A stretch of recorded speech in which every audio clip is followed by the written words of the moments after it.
This is Greg Canty here, and welcome to the Win Happy podcast. Stay tuned for interesting chats with interesting people about winning their lives and being happy at the same time. This show has been brought to you by Fusion Communications. Thanks for listening.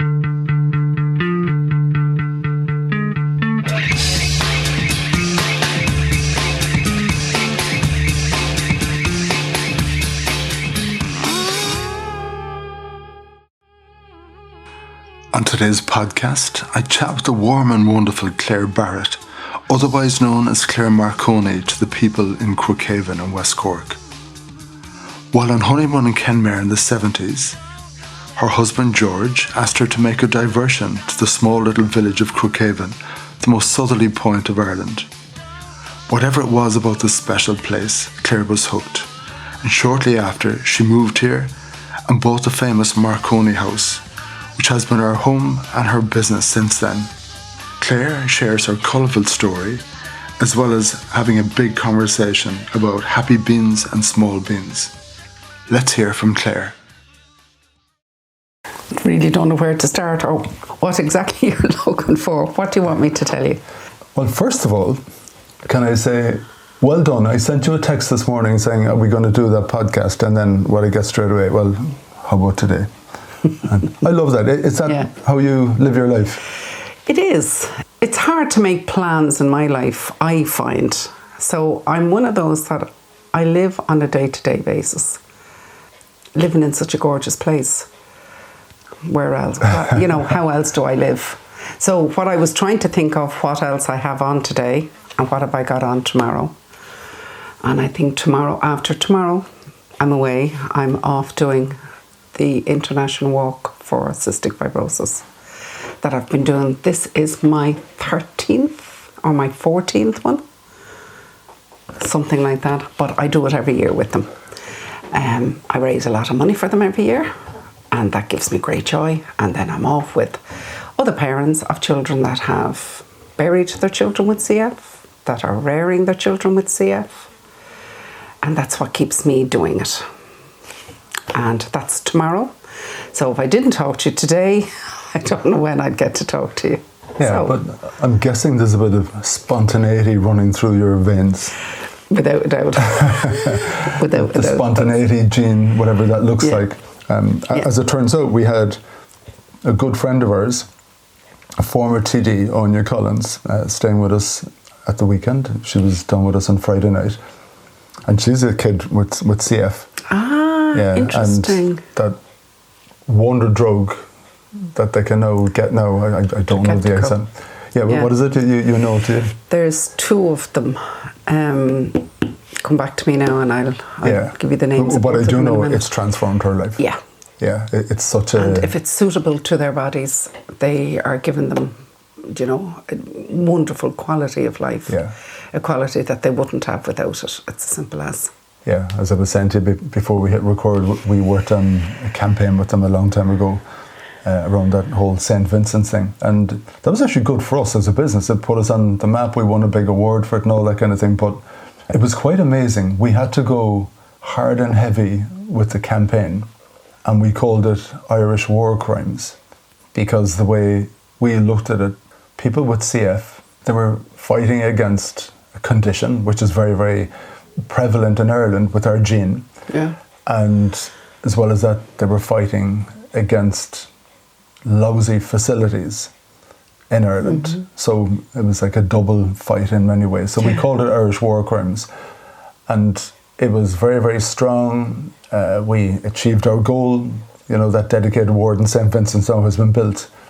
But I remember after we had to do a presentation in one of the regional offices. And I'll never forget it. There was a man who came up to us who had buried 2 children with cystic fibrosis. And he took issue with our campaign and the strong language and Irish war crimes. He thought in some way it was disrespectful to people who fought in the wars or something. I just thought, God almighty. But there you go. A little bit of a sideways thing. Unbelievable, isn't it? Yeah. They were tough days for them. So the listener hasn't heard yet who you are, so I'm just going to start by saying it's Claire. Yeah. And Go on. I'm Claire Barrett, locally known as Claire Marconi. Yeah, and there's a lot of secrets and all of that now, which we're going to unveil. And how we met you was, we were down in Crookhaven with pals. We were sitting inside in Nottages when there was an auction going on. Yeah. And of course in Nottages, the place was laid out with all of the items that were being auctioned off. Yeah. There was pretty much one table there, and we sat down and we were having a few drinks. And this beautiful creature lands in next to us and starts sifting through tickets.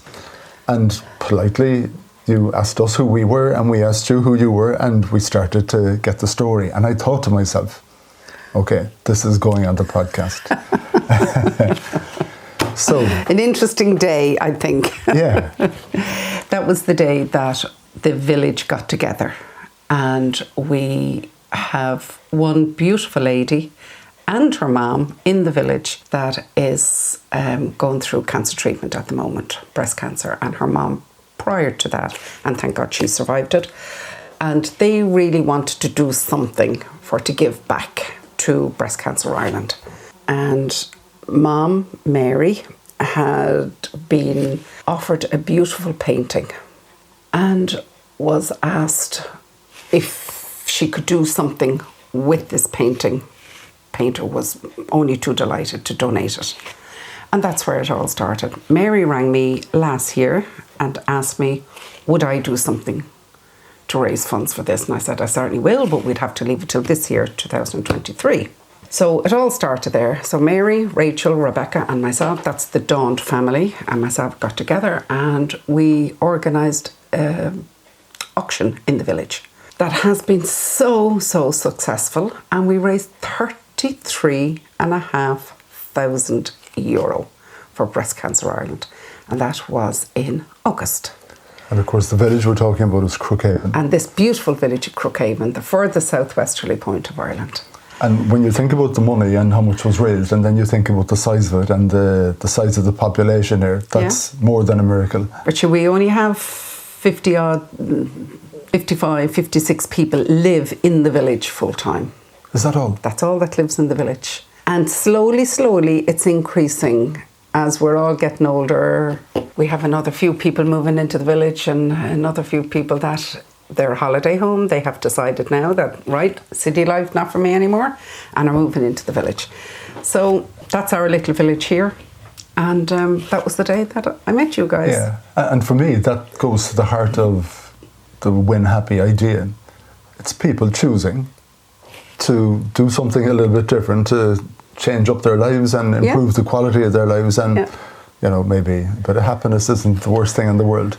Yeah. It's a good thing to hear, because what I've experienced, you know, from being down here at the beginning of the summer, the amount of beautiful houses, left, right and centre, and so many of them with the gates closed and locks across them and not being used. Is that just my weird perspective of it, or is that the case, do you think?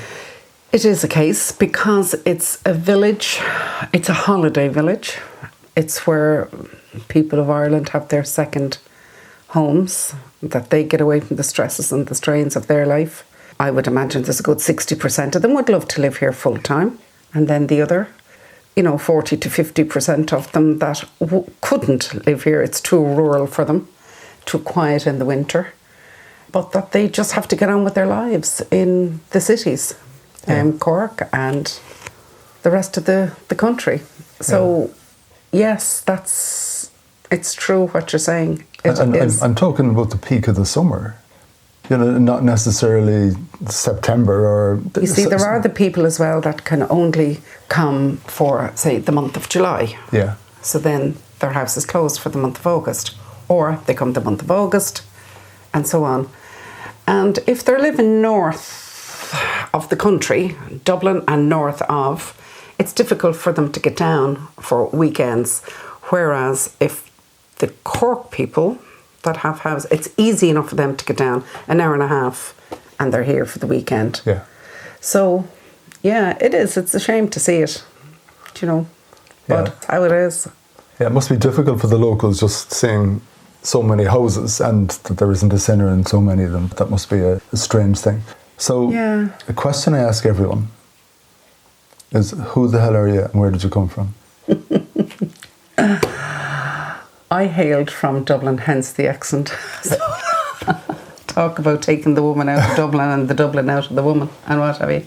I came here in 1977 with my gorgeous little Bob my one and only Roisin, and my husband George in tow. And we bought Marconi House. It was a private house at the time, and for us to live here full time, we had to get some kind of employment. So we got working on the house and opened it up as a 7-bedroomed guest house, and the next year a restaurant. And that's what I continue doing. George and myself parted ways.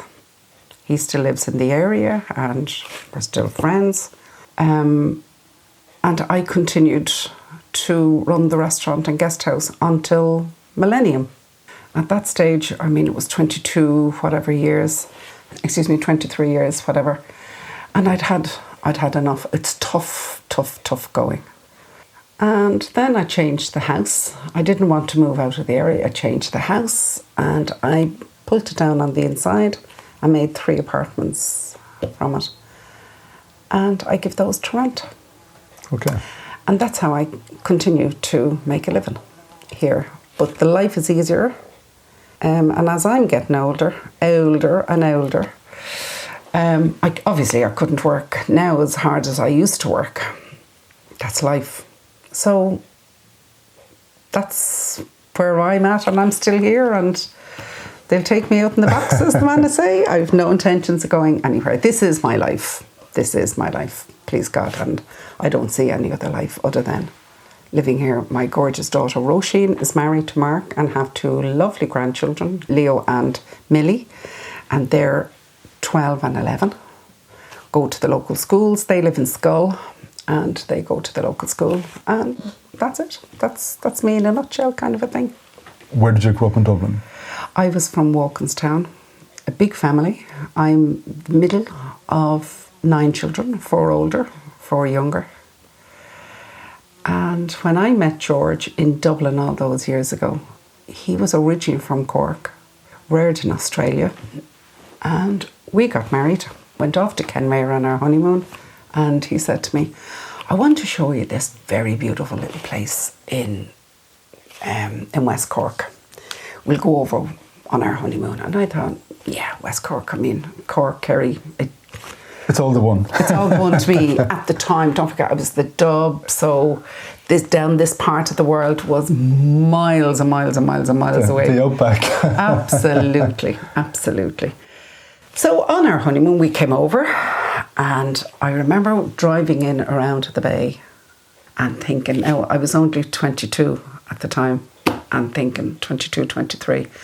And I remember thinking at the time, oh dear God Almighty, this is heaven. And the more I drove into the village, and there was something pulling at me that day. And I remember saying to George, and we were only on our honeymoon, we bought our little house in Dublin, got our lovely new all white carpets, as you do when you're 22 years of age and you buy a new house. And we'd just got all that ready. And I remember saying to him, this place is going to have a big impact on our life. I don't know how, but there's something very special about this place. It hooked you. I was hooked straight away. I really was. I was hooked. And really, the rest is history. We came back down after a couple of months, walked past, found the house, and that was it, really. We put a deposit on the house.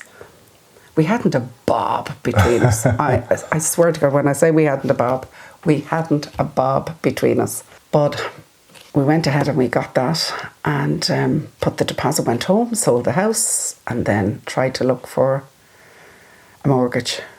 And of course, when we were looking in Cork, they were saying to us, oh, well, now your business and you live in Dublin, go to Dublin. When we went to Dublin, they're saying, oh, now you're buying it in Cork, go down to Cork. And sure, oh God, it was a disaster.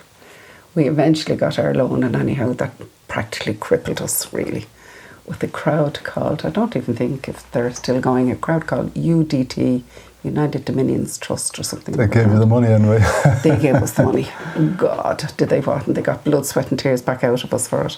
But unfortunately our marriage, it was only a 7-year loan at the time, and our marriage didn't survive. The loan was longer than the marriage. The loan was... and that was it. Yeah. And yeah, so I grew up in the middle of 9 children. And then my parents came to live here then after I came down. 4 or 5 years later, they came and they bought a house just down in the village. And they stayed here until they both passed away. My father died 2002 and my mum died 2017. So they stayed in the village all those years. What did your mum and dad do? They had retired at that time. My dad was a fruit and veg wholesaler in Dublin that was his life. My brother and his son do the same thing now. But they were retired by the time they kind of got here. Yeah. So did they think yeah. you were cracked? Did they? I can remember my father saying, in the name of, now typical Dub, in the name of Jesus, child, what are you going down the arsehole of Ireland? In the name, when he drove down for the first time, it was like never ending. But at that time, you had to go through Naas, every little... Newbridge, Kildare, the whole lot. And then when you got into Cork City, you had to go right through the city. So really, it was an 8-hour journey down in those days. So now, should we fly up or down in 4.5, 5 hours kind of a thing? Yeah, very different days, those. And by the time we got here, my poor father, God love him, in the name of God, what? That's all he kept saying, in the name of Jesus, where are we going? The arsehole of Ireland, but loved it when he got here. Okay. And was very happy here, thank God. And sure, I was delighted that they were here. Yeah. And growing up, the conversations around the kitchen table, what would they have been? Oh, my father was always full of the stories. He was an inner city Dublin man. And again, he was the 9th of 11 children. My mum was pretty much the same. She was one of 9. So it was always stories of old Dublin and their parents and very working class people. As I was brought up, very working class. You had to get out and work for anything that you had. But you're known as being the posh one down here now. Oh, absolutely not. Without a doubt. No, that's not part of my tag, I'm afraid. Many tags. I'm joking, yeah. Many tags. That's how life was. There was always a huge table. And I always remember food on the table. I think with 9 of us. And there was one adopted in there. God. Absolutely. So there was always food on the table. So if one was finishing, right, you go away now, you get in here, and if you didn't eat everything that was on the plate, your brother or sister ate There was a it. queue. Simple as. Yeah. Did you like growing up in a big family? I did. And I'm never short of a friend. And my dearest, closest friend is my sister, Kathy, who, again, she lives here in Skibbereen. She lives in West Cork. She came down many years ago with her 2 children. So yes, now you'd have a fight with one today and you'd be friends again tomorrow, and then she'd fall out with the other one, and families. But now as we're older, you get a bit more sense and a bit more cop on with yourself. And yes, I wouldn't change it for the world. And here I finished up only having 1 child. Yeah. Well. Good old Roisin, God bless her. But sure, that was my path. She got stuck with you? She did, and still stuck with me, bless her. When the teacher has lost your attention for whatever reason in the classroom, where does your head go? I think out into the world. I love the sea. Just to walk by the sea, to listen to the sea. I don't think I could live away from the sea. And as children, we went to Sandymount, I would imagine, every Sunday of every summer. So it's always been a big, big part of my life. I love the sea. I love walking on the beach. But sure, I'm on my bicycle now, and sure, I run around on the bike all the time. Outside, I think. I was always, just let me get out. I love an old walk, an old swim. Yeah, that's where my head goes to, I think, the sea. Did you work with your dad? I did, as a child, believe it or not. Yeah, always interested in making a bob, where he'd bring fruit and veg home, and We'd put them into little bags. We did pre-packs before pre-packs were ever a thing in Ireland. We used to make them up into little bags and sell them, and yeah, I used to love going in the trucks with him, and we'd go off to the growers, which was out in North County Dublin, and go out and help him pack up the trucks and the van and what have you. Yeah, loved it. Did you watch him doing all his bit of trading? Oh, absolutely. Yeah. That was the best part of it. That was my best part. I used to love to go into the market. But I think we all did, all of us children, at some stage. We all got in there and helped, and yeah. And then my brothers, one of them passed away there a couple of years back as well, Lord Merton, my lovely brother Thomas. He was involved with my dad as well, and David's son, as I say. So yeah, we were all very much involved, and Mum was great. She was just a great woman. Well, she was the busiest of everyone, wasn't she? Absolutely. With 9 of you. Oh, God bless her, always. She wasn't stirring pots, she was mixing something, and yeah, that was her.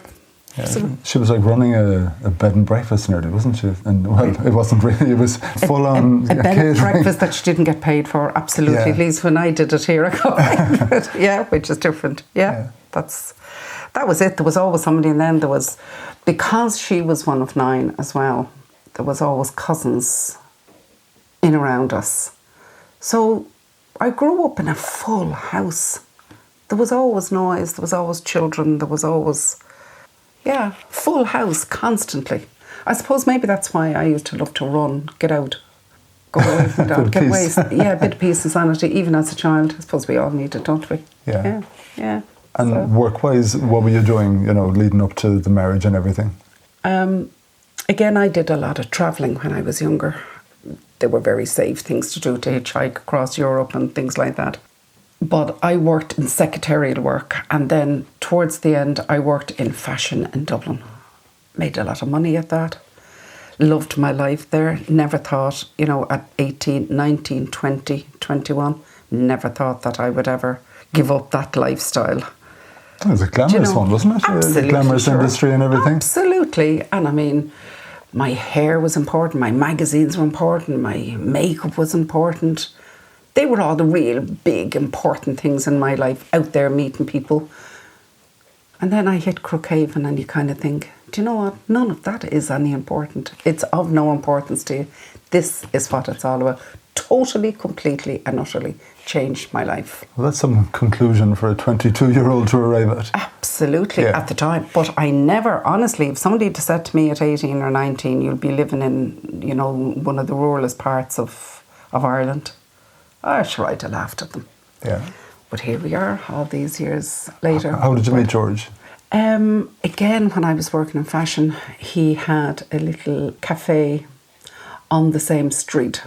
And we used to go in and out to him for our cups of coffee, and there was always this little special attention that I'd get a better sandwich or served quicker, and there's your half the time, you're all right, sure, go on, grand.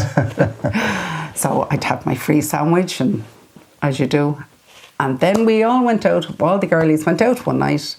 We went to the Burlington Hotel, and that's exactly where I met George, in the Burlington Hotel. He was there with a group of his buddies, and we were across the room, got talking. Actually, why don't you come and have dinner with me next week? And sure, here we are now. The rest is history. And that's exactly how I met George. Yeah, fantastic. But I think that's how you met people all those years ago, wasn't it? Yeah, of course it was. Yeah, there was no Tinders or anything else, Totally different life. The computers, sure, what was that? And tell me, the Crookhaven you drove into in 1977 compared to the Crookhaven we have today, are they very different places? I see it very different. Obviously things change. There's a lot more property in the air. There's a lot more wealth. But then, that's Ireland, isn't it? A lot more properties, I think, is the first thing that we see. More properties and less people. More properties and less people. Yeah. But now in the summer, gosh, we can have up to 5,000, 6,000, 7,000 people here with the population in around the caravan park, the amount of houses here that people come down to. There's not as much for rent anymore as there used to be. So for many, many years was just the 2 bed and breakfasts in the area, myself here and Gallycove. And that was a constant turnover. But yeah, other than, I suppose, the amount of different properties in the area and the wealth, other than that, pretty much the same.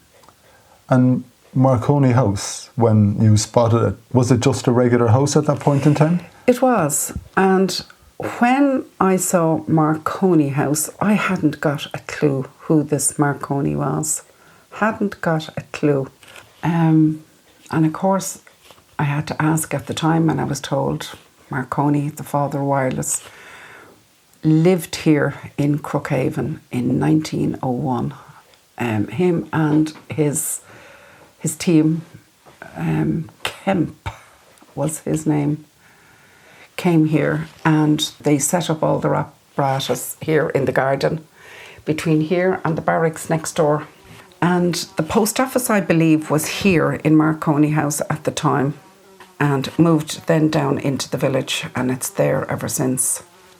But they tried to get their signal transatlantic, but of course we're so low down here with this small mountain in front of us, it was blocking their frequency. So they took all their apparatus from here, stayed in the house, but took their work stuff above to Browhead.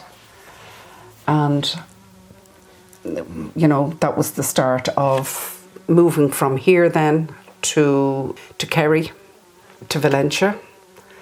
And they were here in 1901, but they did actually stay here for about 11 months. And it was in this house that they lived and that all their work was done. And that's all documented, and yeah. So it continued being Marconi House. So that was the history. That is the history of Marconi House. I'm sure we wouldn't change it now for the... Yeah. And was it a residence when you purchased it? Or? It was owned at the time. I bought it from a couple, Ruth and Bill Isles. They owned this house and they owned the house next door. And that was in the 70s. They bought, I think, in the 60s. They came from Yorkshire. And the friends that they came with was Anne and Jack Willis. And their lovely daughter, Angela, finished up marrying Billy Sullivan, our publican. So they were 2 couples that came here together, the Willises and the Isles. And the Isles bought these 2 houses.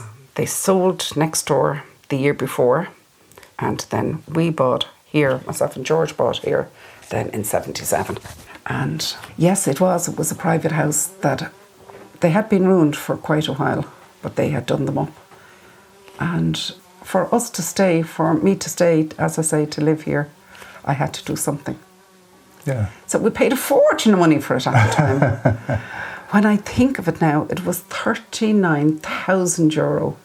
But back in 77, that was a ton of money. Yeah, would have been. Yeah, absolutely. But here we are. You got your 7-year loan.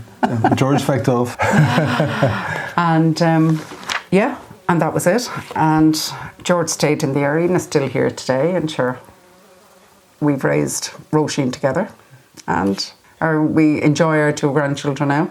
And suddenly you became your mother, looking after, except the people staying here weren't related to you. Absolutely.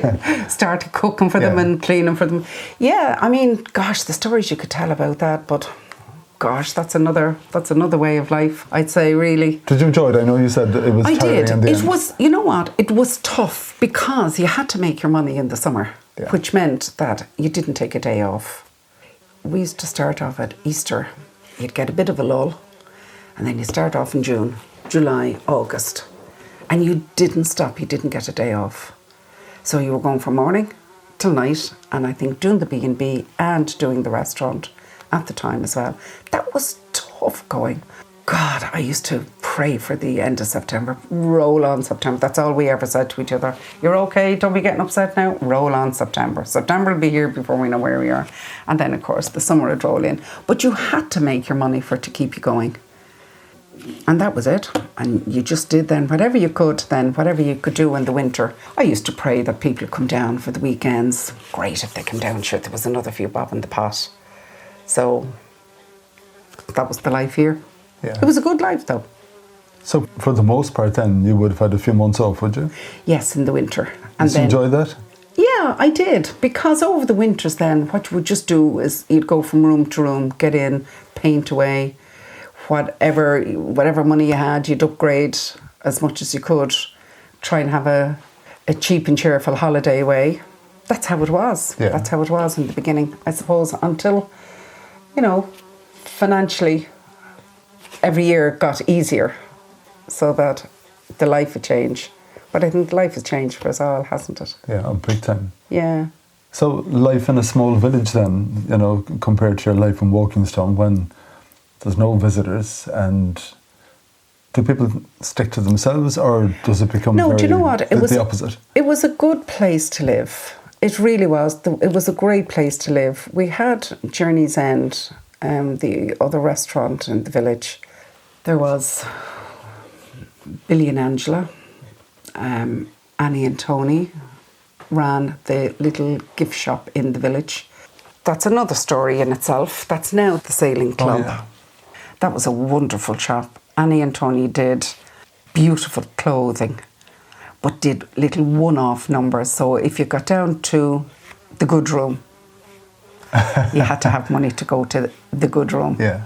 And they were characters in themselves. So, you build up your friendship, and we'd all have coffees and teas with you. So your cup of tea, instead of, if you were in the city, you'd have a 10-minute or a 15-minute cup of tea. You'd have a 1-hour cup of tea. That kind of thing, do you know? Yeah.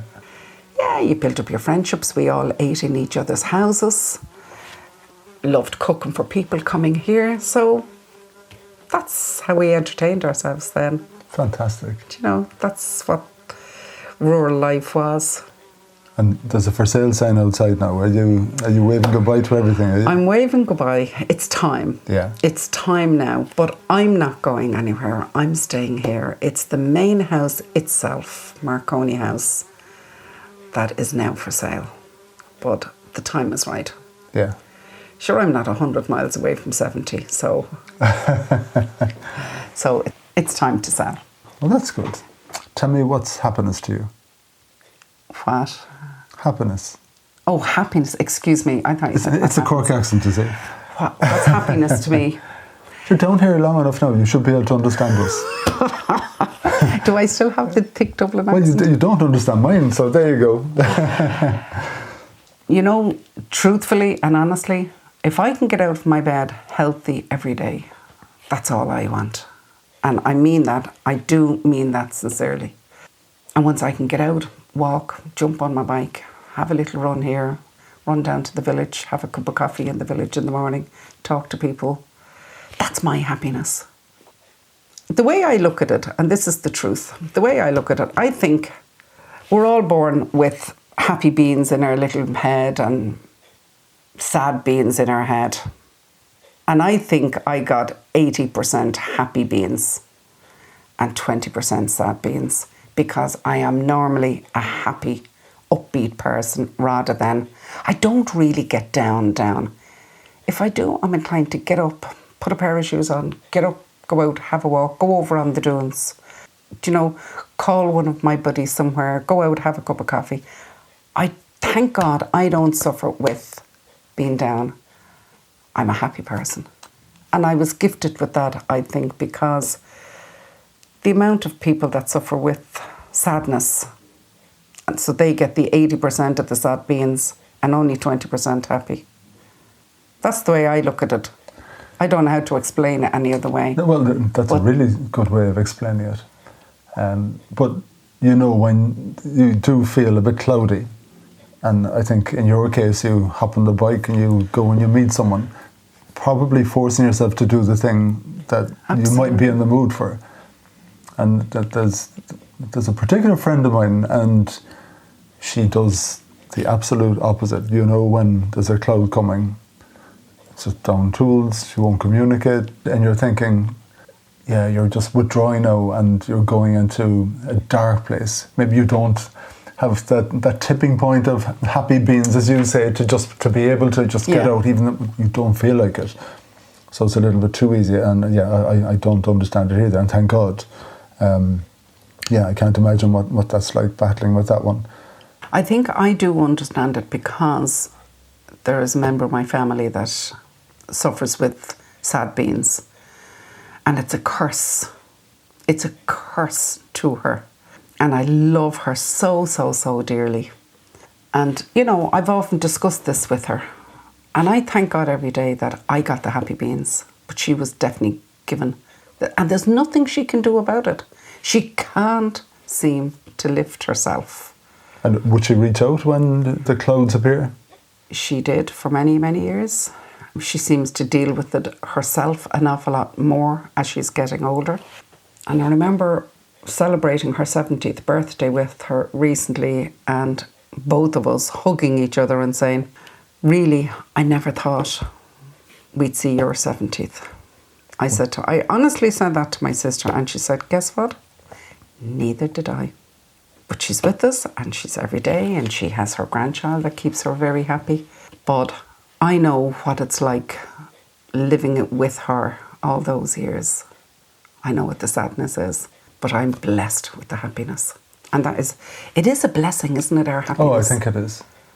Have you figured out, down through the years, what to do when the clouds appear for her? Do you leave her alone? Do you poke her? What do you do?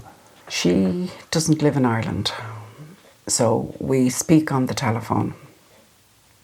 And I always try to be there for her and be with her when I could. And gosh, I was there many times with her. But thank God she seems to be able to deal with it a bit better these days. She doesn't reach out as much anymore. Her choice not to live in Ireland. But was that part of her motivation, just getting away from people? Did she think that might be a solution? No, I think she went away when she was very young. I think there were things that we did in Ireland again. She went to England and she married and had her child. And in her 20s, depression just boom, hit her with a bang and went into very, very, very dark places in her 20s, 30s and 40s and 50s. But as I say, thank God she seems to be, maybe it's just that she handles it a bit better these days. But she's figured it out along the way. Yeah. But I think it's different nowadays, isn't it? That it's not a shame anymore, where all those years it was always ashamed to say that a member of your family suffered with depression. Thank God all those dark days, they were very, very, very dark days, and it was darker for the person that was involved. The amount of Irish families that are hit with depression, it's, but... Yeah, and you probably give that person a wide berth. Don't be inviting them out. If they're in that dark thing. And you're right, we didn't know about it. We really didn't. And she's a great, is a fabulous person. One of the most generous human beings, and always wanted to be with family. She had her few friends, close-knit, but one of the kindest human beings. Yeah. You just say she got the wrong mix of beans. That was it. Yeah. Literally. And we have talked about this. Yeah. We've honestly talked about it. Does she agree? Oh, absolutely, 100%. Yeah. 100%. She was the unlucky one. She got the 80% and the 20% happy ones, where I got the... Yeah, they're probably just luck of the draw, isn't it? Yeah. That's the only way I know how to explain it. I suppose us talking about it all the years that we did talk about it. That was the way that we explained it to each other. So the lovely Claire, buzzing around the place, starting businesses, feeding loads of people, converting the place into apartments and everything, and now deciding to take the foot off the gas just a little bit. Yeah. If I said to you winning happened, what does winning look like now for you? What are the things you want to achieve? What are the things that give you huge satisfaction? I've won it. You've won it, well, there you go. I've actually won it. Yeah. And it is the truth. I'm actually living the life that I honestly want to live. Yeah. I love living in Crookhaven. I love this place. I love what I have here. I've won, honestly, and I mean that sincerely. I have the most beautiful grandchildren. I have my gorgeous daughter. I have dear, dear, dear friends, and I've won. And that is the truth. Yeah. I don't know. There's nothing else that I could honestly say, gosh, no, I want to do that, or I'd love to do that. I want to be here, I want to be there. I'm actually living the life that honestly makes me happy. And that's the truth. That's all I can say to you. That. And I love meeting people. I love going to the village. I love chatting with this one and chatting with that one. And I thought that might be the case. Hence I got talking to you that day. I have one last whopper of a question for you. Oh, go on. Hit me with it. Yeah. What was your best day ever? Gosh, I've had loads of great days. I can't actually put my finger on one. I mean, it goes without saying the day that I gave birth to my child. That goes without saying. Well, you've checked the box there. If Roisin is going to listen to it, she'll think, well, thank God you mentioned that. Well, that goes without saying. Yeah. And of course, my two grandchildren. They are my life. They are my life. I get great, great, great happiness from them. Roisin and myself and my lovely sister Kathy and our dear friend Carol, we're going off now on our walk. In 2 days' time, we're going off to Malta to do the International Walk for Cystic Fibrosis. I think we started our conversation on cystic fibrosis.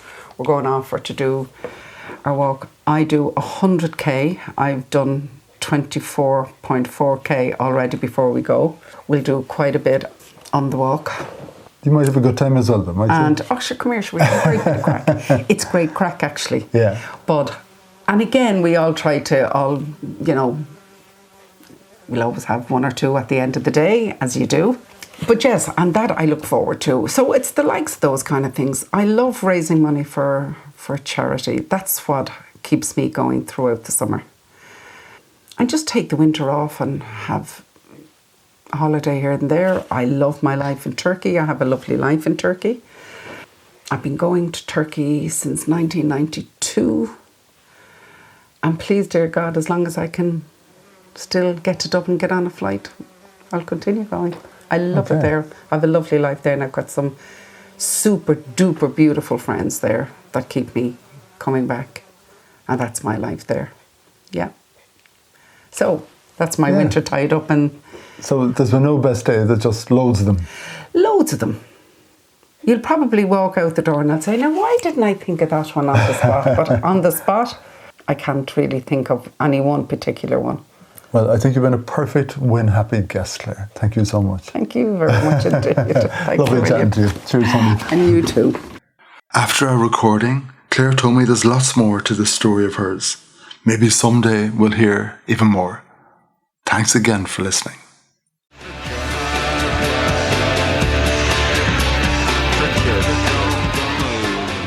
Thank you for listening to the Win Happy podcast, which has been brought to you by Fusion Communications. If you'd like to get in touch, feel free to send me an email at greg@fusion.ie. So until next time, take it easy.